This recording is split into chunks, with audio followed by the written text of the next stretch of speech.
দীর্ঘ ১৭ বছর পর দেশে ফেরার ৩ দিনের মাথায় গুলশানের বিএনপি চেয়ারপারসনের কার্যালয়ে আসলেন দলের ভারপ্রাপ্ত চেয়ারম্যান তারেক রহমান। ২০০৮ সালে নির্বাচন সামনে রেখে এই কার্যালয়টির কার্যক্রম শুরু হয়। তবে তার আগেই দেশ ত্যাগ করেন তারেক রহমান। রোববার দুপুরে প্রথমবারের মতো কার্যালয়ে আসার পর তাকে স্বাগত জানান দলের সিনিয়র নেতারা। এ সময়ে কার্যালয়ের সামনে নেতাকর্মীরা ভিড় করেন। এরপর স্থায়ী কমিটির সদস্যদের সঙ্গে বৈঠক করেন তারেক রহমান। তার এই আগমন দলকে উজ্জীবিত করবে বলে মনে করেন নেতারা। বাংলাদেশের মানুষের কাছে যেতে হবে, কথা বলতে হবে, শুনতে হবে, এবং উনি বলার চেয়ে শুনে নেই বেশি, এটাই হচ্ছে বৈশিষ্ট্য ওনার।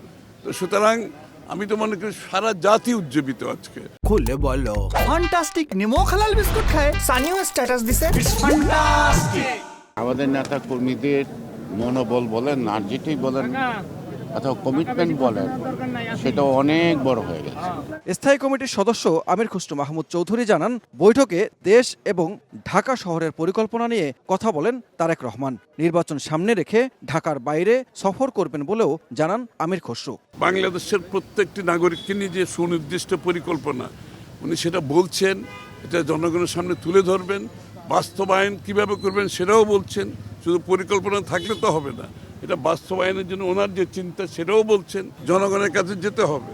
বিএনপির কাণ্ডারি ভারপ্রাপ্ত চেয়ারম্যান তারেক রহমান গুলশান কার্যালয়ে অফিস করবেন বলে জানান দলের নেতারা। সানবীর রূপল, সময় সংবাদ, ঢাকা।